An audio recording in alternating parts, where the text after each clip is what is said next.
네, 우리는 모두 선물을 받고 싶어 하죠. 그렇죠? 선물을 받으면 기분이 좋습니다. 오늘 우리에게 이 말씀이 선물처럼 다가오기를 소망해요. 우리 영상 하나 보고 말씀 계속 나눠볼까요?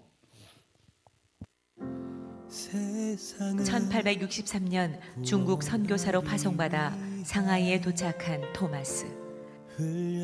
그러나 임신 중이었던 아내는 얼마 뒤 유산을 한 후 세상을 떠났습니다. 그 후 2년 뒤 말할 수 없는 슬픔과 상실감을 딛고 26살의 젊은 나이에 예수를 전하면 참수를 당한다는 위험과 고통의 땅 조선으로 향했습니다. 1866년 제너럴 셔먼호를 타고 평양 대동강에 도착하지만 외세를 배격하던 군인에 의해 배는 불에 붙어 타올랐습니다.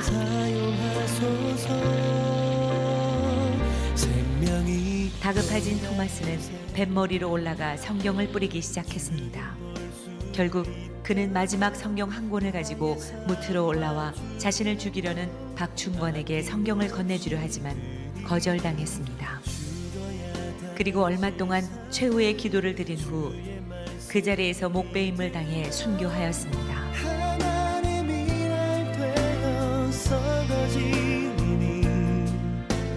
토마스는 순교하기 전 12살의 최치량에게 성경 3권을 주었습니다.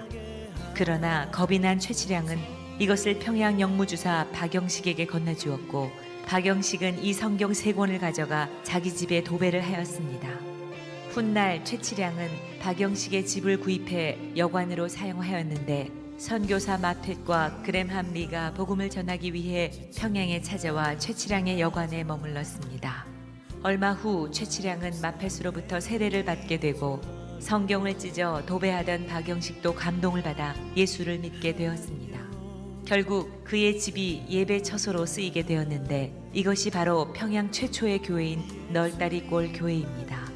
토마스를 죽인 박충권은 널다리골 교회의 종소리를 들을 때마다 괴로움을 견딜 수 없어 마텟을 찾아 참여를 하고 예수를 믿고 영주교회의 영수가 되어 평양 땅 부흥에 헌신하였습니다.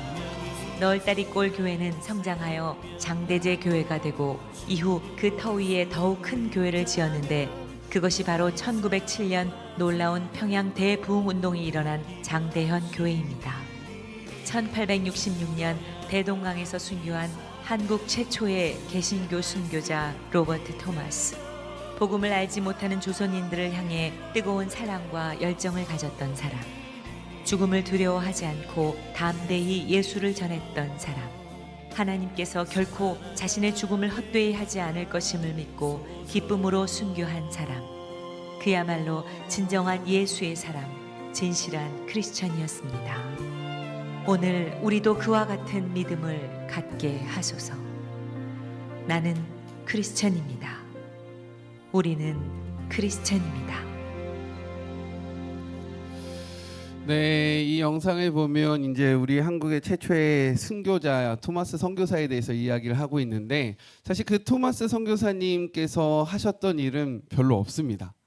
왜냐하면 뭘 하지도 못하고 참수형을 당했기 때문인 거예요. 그가 했던 것이 무엇이냐? 그냥 성경을 전한 것이었습니다. 이 영상을 통해서 우리가 그리고 역사를 통해서 확인할 수 있는 것은 무엇이냐? 우리 한국교회는요 이렇게 성경을 통해서 시작된 교회다라고 이야기하고 있는 거예요. 아멘이십니까? 우리 한국교회의 근간은요 성경입니다. 오늘 말씀을 보면 요한복음 17장 14절부터 20장은요 예수님께서 이 세상을 떠나기 직전에 자기의 제자들 즉 사랑하는 자들을 두고 마지막 했던 기도문을 담고 있습니다. 우리가 흔히 이것을 무엇이라고 이야기하냐면 예수님의 대제사장적 기도다라고 이야기를 해요. 그 기도의 시작이 바로 이렇게 되고 있다라는 거죠. 내가 아버지의 말씀을 그들에게 주었사오며. 무엇이라고요? 아버지의 말씀을 그들에게 주었사오며. 이렇게 그 기도의 시작, 예수님께서 남은 제자들을 향하여 사랑하는 자들을 향하여 했던 그 첫 마디가 무엇이냐면 내가 아버지의 말씀을 너희에게 주었다 라고 시작하고 있다라는 겁니다. 이를 통해서 우리는 그렇다면 하나님께서 예수님을 통해 우리에게 주신 이 말씀은 어떠한 능력이 있는지를 오늘 본문을 통해서 세 가지를 한번 생각해 보았으면 좋겠습니다. 그 첫 번째는 무엇이냐? 이 말씀은요, 우리를 악에서 보존한다라는 겁니다. 무엇이라고요? 악에서 보존한다. 우리가 살아가다 보면요, 이 땅은 참 힘듭니다. 만만치 않은 그 악의 세력들이 가득 차 있어요. 그래서 15절 이렇게 기도하고 계시는 거예요. 우리 15절의 말씀을 같이 한번 읽어보겠습니다. 15절 시작.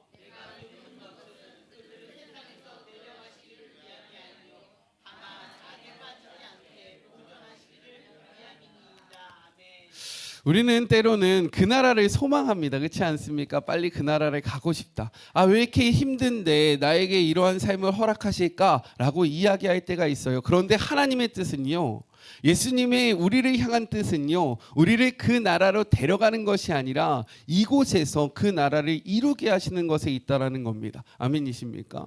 내가 너희들을 그곳으로 데려가는 것이 나의 목적이 있는 것이 아니라 너희가 이곳에서 내가 준 그 미션을 행하는 것인데 그 가운데 너희가 악에 빠지지 않기를 소망한다라고 이야기하고 있어요. 그래서 주님께서 가르쳐 주신 그 주기도문에도요, 무엇이라고 기록되어 있습니까? 이렇게 나와 있어요. 우리 말씀을 한번 찾아볼까요? 마태복음 6장 13절의 말씀입니다. 마태복음 6장 13절.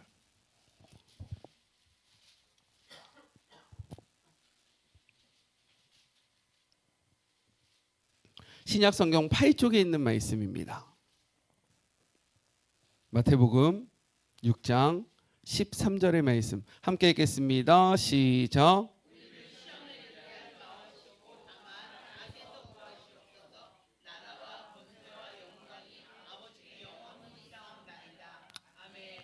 시험에 들게 하지 마옵시고 다만 악에서 구하소서.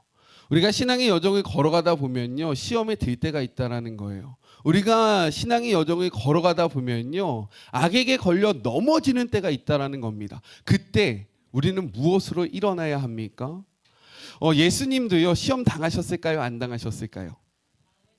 당하셨습니까? 맞아요. 예수님은 시험 당하셨습니다. 예수님이 공적인 사역을 시작하기 전에, 공생애를 시작하기 전에 광야에서 40일간 금식하며 기도하십니다. 근데 바로 그때 그 은혜가 가득한 때, 그 40일 동안 금식하며 기도했을 때가 언제입니까? 하나님과 가장 친밀한 그 순간, 내가 은혜가 가장 가득한 그 순간에 누가 옵니까? 사단이 와요. 우리 성도님들 이것을 잘 아셔야 됩니다. 이것이 영적인 진리예요. 사단은요, 우리가 믿음이 떨어질 때 오지 않습니다. 사단은요, 우리가 하나님 앞에 열심을 내지 아니할 때 오지 않아요. 왜요? 가만히 냅둬도 그냥 떨어지기 때문에 우리를 괴롭힐 필요가 없습니다. 가만히 냅둬도 생명으로 나아가지 않기 때문에 우리를 걸려 넘어뜨릴 필요가 없어요. 그런데 우리가 열심히 해보려고 하는 그때에, 내가 하나님 앞에 무엇인가 하려고 하는 그때에 사단은 우리를 넘어뜨리려고 다가온다라는 거예요. 믿으십니까? 그래서 은혜 받을 때일수록 뭐 하셔야 되는 줄 아십니까? 기도하셔야 돼요. 은혜의 때에 하나님을 놓쳐서는 안 됩니다. 왜냐하면 그때 사단이 가장 열심히 일할 때이기 때문인 거예요. 그렇게 사단이 예수님께 왔을 때 예수님이 무엇으로 그를 물리치시냐면 말씀으로 물리치십니다. 우리 같이 한번 볼게요. 마태복음 4장 4절의 말씀 같이 한번 읽어볼까요? 마태복음 4장 4절의 말씀입니다. 마태복음 4장 4절 신약 성경 4쪽에 있는 말씀이에요. 함께 읽겠습니다. 시작.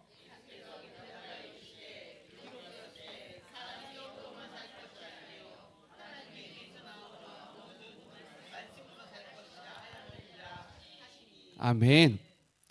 사단이 무엇을 가지고 예수님을 공격하냐면 지금 40일 동안 뭐 했다 그랬습니까? 금식. 그러면 뭐를 가장 원할까요? 먹는 거. 사단이 와서 얘기하는 거예요. 야, 너 예수 능력 있잖아. 저 돌덩어리들 떡덩이로 바꿔서 먹으면 네 삶의 문제 해결되잖아. 너 그렇게 하면 되잖아.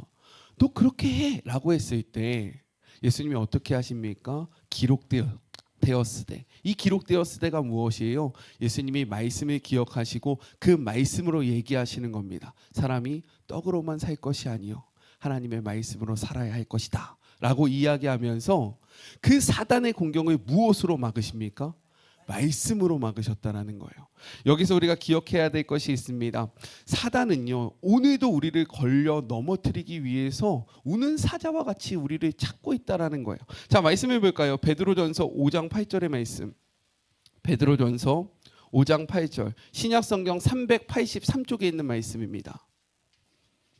신약성경 383쪽에 있는 말씀이에요. 베드로전서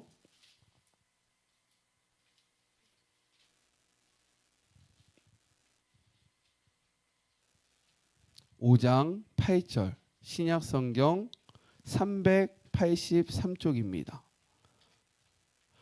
네, 우리 저 형제 옆에 우리 권사님 가서 좀 성경책 좀 찾아주시면서 계속 같이 좀 하세요. 네.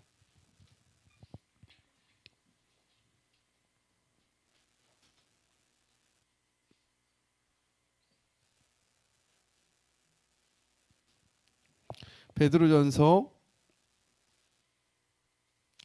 5장 8절의 말씀 함께 읽겠습니다. 시작.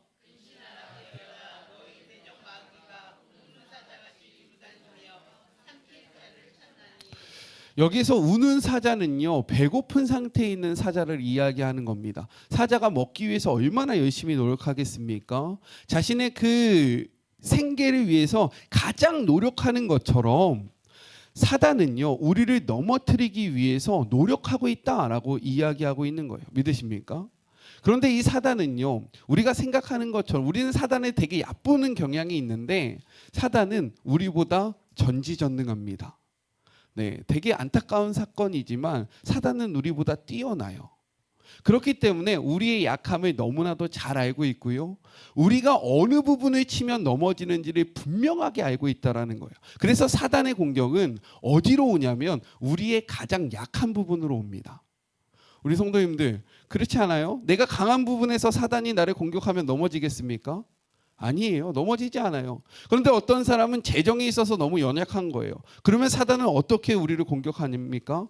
재정을 통해서 공격합니다. 너 이래도 예수 믿을 거냐? 너 이래도 하나님 섬길 거냐? 라고 그 문제로 우리를 파고든다라는 거예요. 관계성이 약한 부분이 있을 거예요. 그런 분들에게는 누구를 통해서 사단이 공격하겠습니까? 관계를 통해서 공격하는 거예요. 야, 너 저 사람과 이렇게 껄끄러워지는데도 너 예수 믿을 거냐? 너 저렇게 했는데도 너 하나님 앞에 나갈 거냐? 왜요? 그래야지만 우리가 넘어지기 때문인 거예요.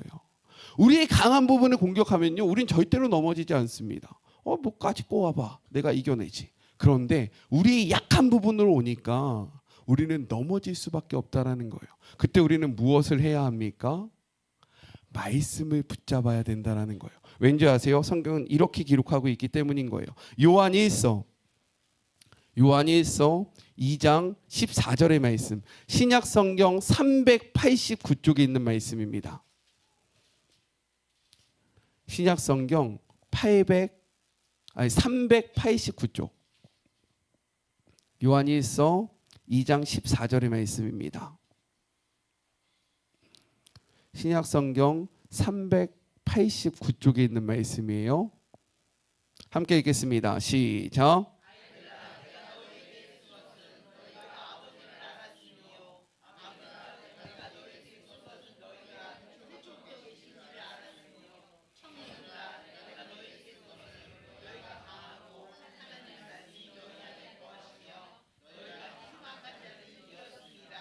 아멘. 무엇이라고 이야기합니까? 청년들아. 이 청년들아는요, 육체적인 젊음을 의미하는 것이 아니에요. 예수 안에 꿈을 꾸는 자들을 이야기하는 것입니다. 아멘이십니까? 우리 성도님들 예수님 안에서 꿈 꾸십니까? 그러면 우리는 청년이에요. 네. 아유, 목사님 제 나이가 벌써 60인데 무슨 청년이에요? 아니에요. 우리가 예수님 안에서 꿈을 꾸면요, 우리는 영적으로 청년입니다. 믿으시죠? 그 청년들에게 이야기하는 거예요. 무엇이라고 이야기합니까? 너희가 강하고 하나님의 말씀이 너희 안에 거하시면 너희가 흉악한 자를 이길 수 있다라고 이야기하는 겁니다. 즉 말씀이 이긴다라고 이야기하고 있다라는 거예요. 우리 성도님들 흉악한 자를 말씀으로 이기시길 주님의 이름으로 축복합니다.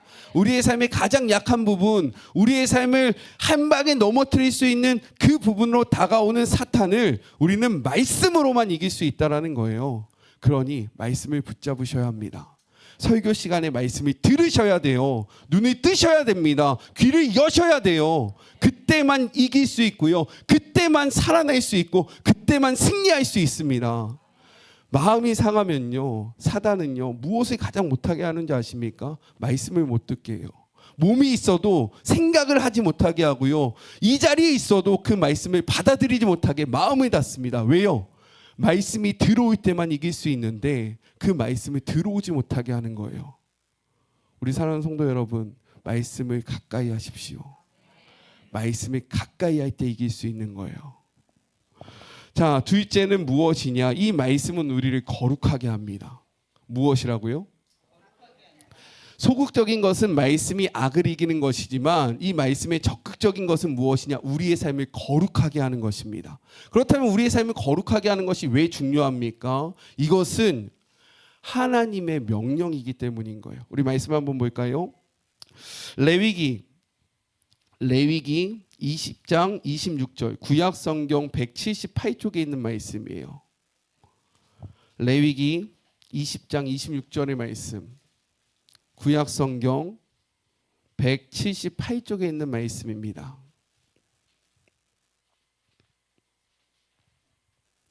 같이 한번 읽어보겠습니다. 시작.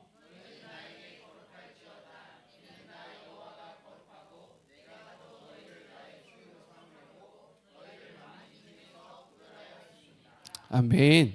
무엇이라고 이야기합니까? 내가 거룩하니 너희도 거룩하라고 이야기하는 거예요. 우리를 부르신 하나님의 뜻은 거룩에 있다라고 이야기하는 겁니다. 그런데 이 말씀이 우리를 거룩하게 하는데 우리 성도님들 거룩하십니까? 네. 뭐가 갈리죠. 아멘도 있고 아니요도 있어요. 그럼 왜 우리는 어떤 때는 아멘 할 수 있고 어떨 때는 아멘을 하지 못하는 걸까요? 말씀이 우리를 거룩하게 한다고 하는데 오늘 본문 볼까요? 오늘 본문의 17절입니다. 오늘 본문의 17절.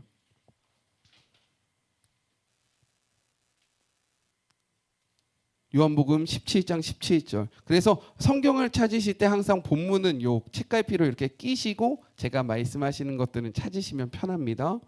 요한복음 17장 17절 함께 읽겠습니다. 시작.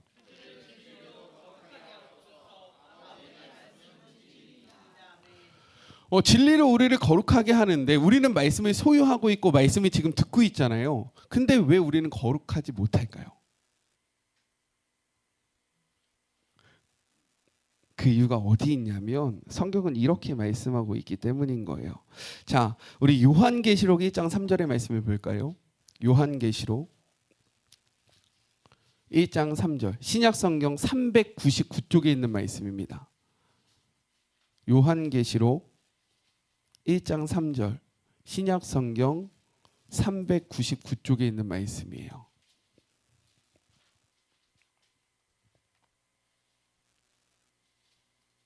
요한계시록 1장 3절, 신약성경 399쪽에 있는 말씀입니다.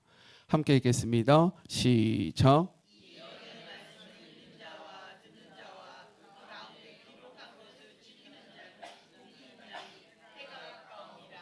아멘. 무엇이라고 이야기합니까? 먼저 이 말씀을 읽는 자, 그리고 듣는 자, 그 다음에 중요한 것이 있습니다. 무엇입니까? 그 기록한 것을 지키는 자가 복이 있다.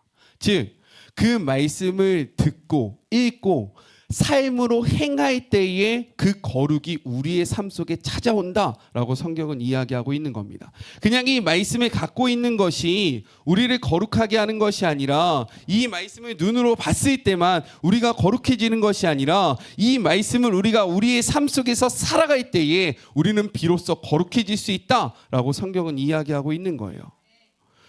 우리가 왜 말씀 앞에 머뭇거리냐면 이 말씀대로 살지 못할 때 우리는 자신이 없는 거죠. 이 말씀과 내가 상관이 없는 겁니다. 아무리 이야기하면 뭐합니까? 아무리 선포하면 뭐합니까? 우리가 행하지 않으면요, 그것은 나의 삶과는 아무런 관련이 없다라고 성경은 이야기하고 있는 거예요. 야고보서의 말씀을 볼까요? 야고보서 2장 14절의 말씀, 신약 성경 373쪽에 있는 말씀입니다. 야고보서 2장 14절의 말씀, 신약 성경 373쪽에 있는 말씀이에요.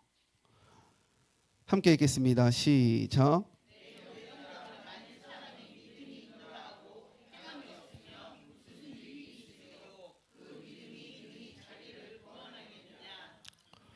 무엇이라고 이야기합니까? 나는 믿음이 있어. 나는 그 말씀을 알아. 라고 얘기하는 것은 아무런 유익이 없다라고 이야기합니다. 왜 그런지 아세요? 21절부터 26절 저와 한 절씩 교독할까요? 21절부터 야고보서 2장 21절부터 26절입니다. 우리 조상 아브라함이 그 아들 이삭을 제단에 바칠 때에 행함으로 의롭다 하심을 받은 것이 아니냐?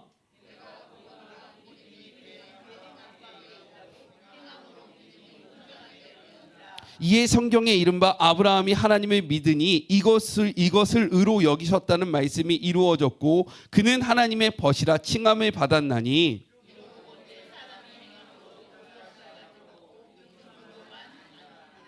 또 이와 같이 기생 라합이 사자들을 적대하여 다른 길로 나아가게 할 때에 행함으로 의롭다 하심을 받은 것이 아니냐?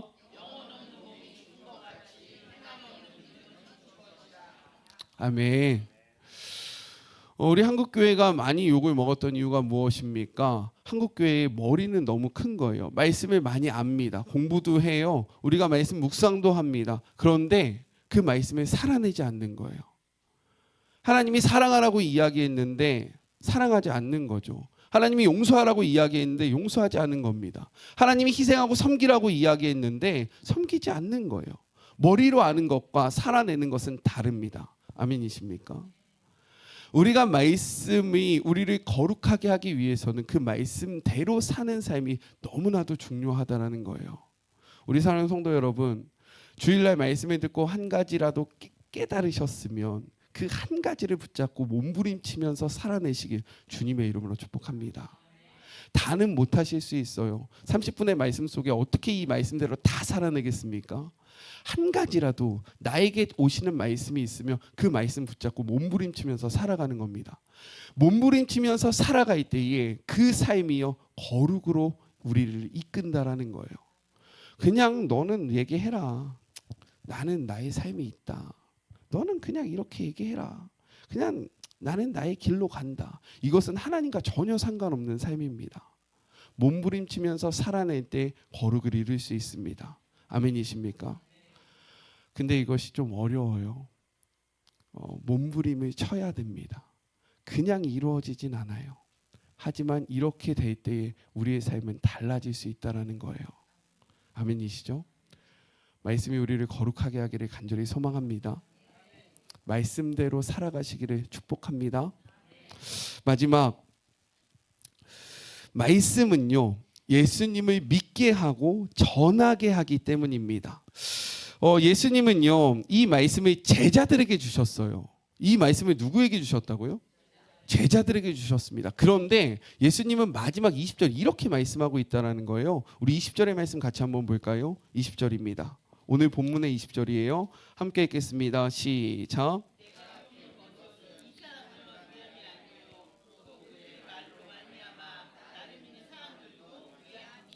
아멘. 분명히 제자들에게 이 말씀을 주셨는데 무엇이라고 이야기합니까? 나는 너희들만 위해서 이 말을 하는 것이 아니야. 너희들로 말미암아 또 다르게 나를 믿게 되는 그 사람까지도 나는 바라보면서 이 이야기를 하고 있다라고 말씀하고 있습니다. 성경에 보면요 참 많은 인물들이 나오는데 특별히 우리가 잘 알고 있는 사마리아 여인이라는 그러한 인물이 있습니다. 이 여인 누구입니까? 남편이 5이나 있었어요. 근데 그 5과도 헤어지고 지금 6번째 남자와 살고 있던 이 여인, 혹시 지금 이 자리에 6번, 그러니까 5번 이혼하고 6번째 다른 남자랑 사는 분이 왔다라고 생각해 보십시오. 반대로 다섯 번째 이혼하고 여섯 번째 다른 여자와 사는 분이 이곳에 있다라고 생각해 보십시오. 우리 성도님들 어떠하실까요? 대단하다, 그렇죠? 대단하다라고 얘기할 거고, 친해져야 되겠다. 야, 저 사람 진짜 난 인물이다라고 생각하겠습니까? 아니죠. 뭐야? 어떻게 저럴 수 있지? 와, 진짜 뭔가 쉽지 않겠습니까? 근데 그 사람이 내 아내한테 와서 얘기를 거는 거예요. 그러면 집에 가서 뭐라고 말씀하실 거예요? 친하게 지내라고 얘기하실 겁니까? 얘기하지 마라. 큰일 난다 진짜 라고 하지 않으시겠어요? 지금도 이혼과 결혼이 자유로워진 지금도 이런데 2000년 전에 그 여인이 있었다라는 거예요. 이 여인은 그렇기 때문에 뭐가 제일 싫었을까요? 생각해 보세요. 관심 가져주는 거, 사람들이 내 얘기하는 거, 그렇죠? 너무 싫겠죠. 그러니까 이 여인이 했던 일이 있습니다. 보통 우물가에 물을 기르러 갈 때는요, 해가 지는 시간에 갑니다. 왜요? 한낮에는 너무 덥기 때문인 거예요. 우리 이제 날이 더워지고 있잖아요.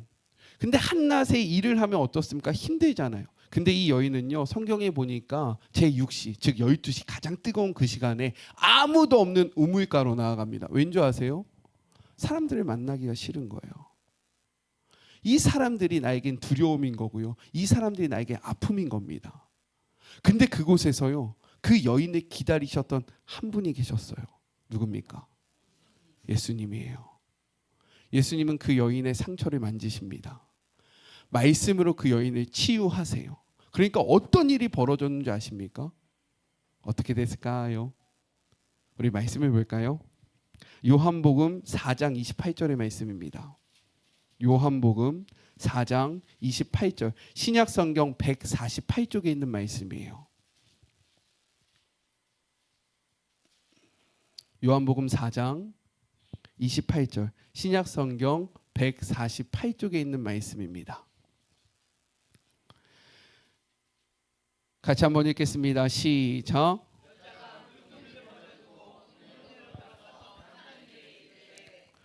그 여자가요, 사람들이 제일 두려워해서 아무도 오지 않는 그 한낮에 물을 길러 갔던 그 여자가요, 예수님을 만나고 말씀으로 그의 삶이 치유되니까 어떻게 됩니까? 오히려 사람들을 향하여 달려가기 시작했다라고 이야기하고 있는 거예요.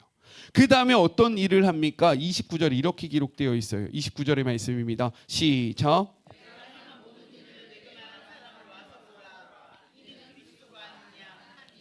그가요, 자기가 만난 그 예수님을 전하기 시작했다라는 거예요.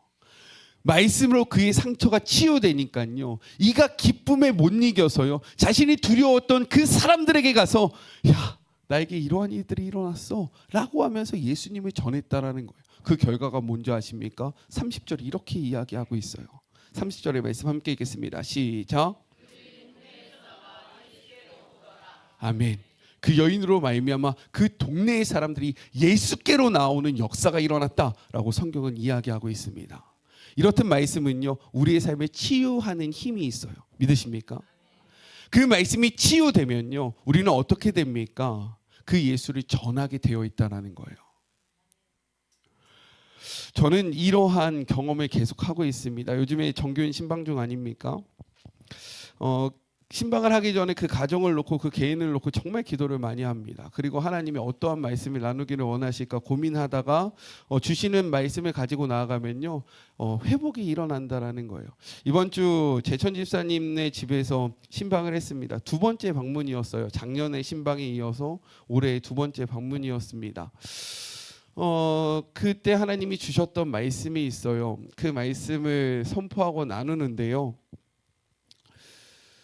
그 말씀 가운데 장윤정 집사님이 지금 가게를 계속 하시잖아요. 그러니까 주일날 예배를 못 나오시고 있지 않습니까? 이것 때문에 이제 계속 두 부부 사이에서 얘기가 있었나 봐요. 그런데 말씀 끝날 때 기도를 하는데 목사님 제가 주의를 좀 지켜야 되겠네요라고 하면서 알바를 써야 되겠습니다라고 얘기를 하더라고요. 알바를 쓰고 주일날 제가 오겠습니다라고 이야기했다가 또 다시 말씀을 가지고 계속 이제 교제를 하는 그 가운데 갑자기 믿음의 선포를 하시더라고요. 남편분에게 여보 우리 주일날 가게 문 닫자. 오늘은 그 일 때문에 못 오셨는데 다음 주부터 가게 문을 닫고 이제 예배에 전적으로 참석을 하시겠대요. 근데 사실 이제 저도 좀 이렇게 놀라운 거죠. 이게 전했는데 전하면서도 근데 그런 생각도 드는 겁니다. 저녁 장사라도 하면 좋지 않을까? 왜냐하면 주일 매상이 진짜 평일 매상이 2-3배가 되는 거예요. 근데 그 주일 4번이잖아요. 그러면 그 돈이 정말로 엄청난 겁니다. 그런데 얘기하더라고요. 목사님, 제가 원래는 알바를 쓰고 와서 예배를 드리고 가려고 했는데요. 그러면 온전히 예배에 집중을 못할 것 같더라고요. 그래서 문을 닫아야 되겠습니다. 제가 진짜 하나님 앞에 예배 드리려면요. 그렇게 해야 되겠어요. 말씀은요. 사람을 치유합니다. 그 말씀이 들어가면요. 사람은 변화돼요. 말씀이요. 우리의 삶을 고칩니다. 그리고 그 우리가 치유받잖아요. 그러면 우리는 또 다른 회복으로 나아가게 되어 있다라는 거예요. 하나님의 말씀은 이러한 능력이 있습니다. 믿으십니까? 이러한 믿음으로 이러한 경험을 우리의 삶 속에서 이루어 나가는 우리 모두가 되기를 간절히 소망합니다.